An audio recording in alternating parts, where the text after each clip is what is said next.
Three circles, each of radius 3.5 centimeter, are drawn in such a way that each of them touches the other to find the area enclosed between these circles.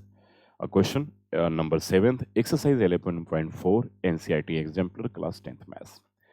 ठीक है, तो समझ गए होंगे आप लोग। करके तीन सर्कल है जिनके रेडियस 3.5 सेंटीमीटर एक दूसरे को टच करते हैं, तो करके तीनों के बीच में जो एरिया इनक्लोज हो रहा है वो हमें फाइंड करना है।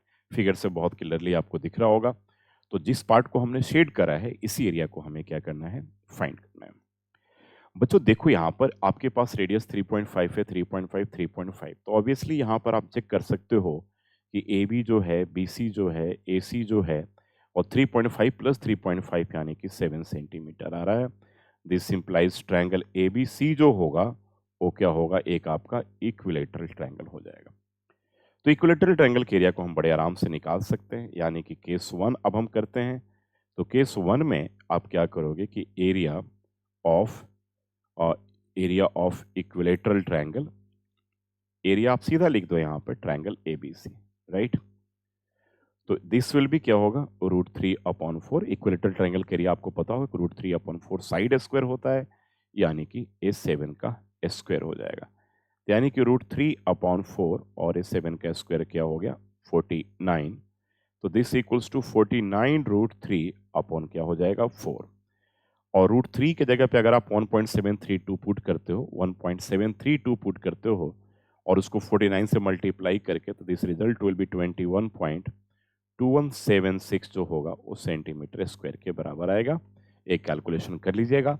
बहुत बार क्या होता है, क्वेश्चन में लिखा होता है कि √3 हमें 1.73 पुट करना है या 1.732 पुट करना है, बहुत बार 1.7 भी होता है, ठीक है। तो एज पर अगर कुछ भी नहीं दे रखा है तो 1 पॉइंट डेसिमल के बाद कम से कम 2 प्लेस तक तो आपको बिल्कुल पक्का लेना चाहिए। तो ये निकल गया इक्विलेटरल ट्रायंगल के एरिया। अब आते हैं केस 2। केस 2 में देखते हैं कि area of sectors, area of क्या है, 3 सेक्टर्स यहाँ पे बन रहे हैं। और जब ट्रायंगल इक्विलेटरल है तो ऑब्वियसली यहाँ पर जो तीनों के बीच में जो angle A, angle B, angle C जो होगा, यानी कि एंगल ए, एंगल बी और एंगल सी जो होगा वो 60 डिग्री के बराबर होगा, है ना, क्योंकि इक्विलेटरल ट्रायंगल के सारे एंगल्स जो हैं 60 डिग्री के बराबर होते हैं। तो अब आ जाता है यहाँ पर सीधा आप लिख लो now area of three sectors जो होगा दैट इक्वल्स टू 3 मल्टीप्लाई और एक क्या होगा πr² इंटू θ/360 डिग्री। तो थीटा यहाँ पर सबका सेम है, 60 है, तो हम लिख सकते हैं 3 इंटू 22/7 और इंटू रेडियस लेंगे 3.5 इंटू 3.5 और थीटा 60 अपॉन क्या हो जाएगा 360 डिग्री। देखो एक सेक्टर का एरिया तो ये होगा πr² इंटू थीटा, 3 का निकालोगे तो 3 से मल्टीप्लाई कर दोगे ऑब्वियसली। तो ए अब आ जाओ, आपके पास ए हो गया 3, ए तो आपके पास ए कट गया 6 से कट गया और 3 की भी जरूरत नहीं है यहाँ पर, ए 3 से आप इसको काट लो तो 2 बच गया और 2 से काट लो यहाँ पर तो ए 11 बच गया। तो यानी कि हमारे पास 11 मल्टीप्लाई 3.5 मल्टीप्लाई 3.5 अपॉन क्या आ गया 7 आ गया, ठीक है। अब देख लो 11 मल्टीप्लाई 35 को 35 से मल्टीप्लाई करोगे, 2 डिजिट का मल्टीप्लिकेशन अगर जिसके वंस प्लेस पे यानी कि यूनिट्स प्लेस पे 5 हो, सेम नंबर हो, तो ध्यान देना उसका अगर हम स्क्वायर करते हैं तो उसका बड़ा एक सिंपल सा ट्रिक है। अगर 35 का स्क्वायर करना हो तो पहले 5 का स्क्वायर लिख लो, 25 होगा। 3 से ठीक इमिडिएटली जो बड़ा है वो 4 है, 4 3 जा क्या होगा 12। तो ये हो जाएगा आपके पास 12 पॉइंट क्या हो जाएगा 25 अपॉन क्या हो गया ये 7 हो गया। समझ में आ गया। इस तरीके से 45 का भी अगर स्क्वायर करना हो तो इस ट्रिक को आप देख सकते हो। यहाँ पे 12.25 आ गया। अब 12.25 में अगर आप 11 से मल्टीप्लाई कर दो, इसका भी बहुत एक सिंपल सा ट्रिक है कि 1225 को अगर आप 11 से मल्टीप्लाई करते हो तो बड़ा सिंपल सा ट्रिक है, यहाँ पे 0 रखो और यहाँ पे 0 रखो।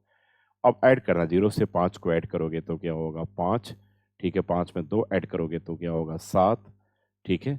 5 में 2 7, फिर 2 में 2 को ऐड करोगे तो क्या होगा 4, 2 में 1 ऐड करोगे तो क्या होगा 3 और 1 में 0 ऐड करोगे तो क्या होगा 1 होगा और यहाँ पर क्या आ जाएगा ये 7 आ जाएगा। समझ में आ गया, यानी कि 134 पॉइंट क्या हो जाएगा ये 75 के बराबर हो जाएगा। तो इस तरीके से हम टेक्निक को देख सकते हैं कि कैसे 2 डिजिट का मल्टीप्लिकेशन है कैसे उसको हम मल्टीप्लाई करेंगे, 11 से मल्टीप्लाई का क्या टेक्निक होगा, तो बहुत सारे टेक्निक आपको मैं इस तरीके से वीडियो में बताने देगा। ये जो मल्टीप्लाई डिवाइड करोगे तो 19.25 आपके पास सेंटीमीटर स्क्वायर के बराबर आ जाएगा। अब नाउ रिक्वायर्ड एरिया जो है, नाउ रिक्वायर्ड एरिया जो है, इसको आप अगर 2 मान लेते हो तो दैट इक्वल्स टू एरिया सबसे पहले किसका, पार्ट 1 का, माइनस एरिया किसका, पार्ट 2 का। तो पार्ट 1 का जो एरिया हमारे पास आ रहा था दैट इज 21.2176 था, ये 21.2176 था।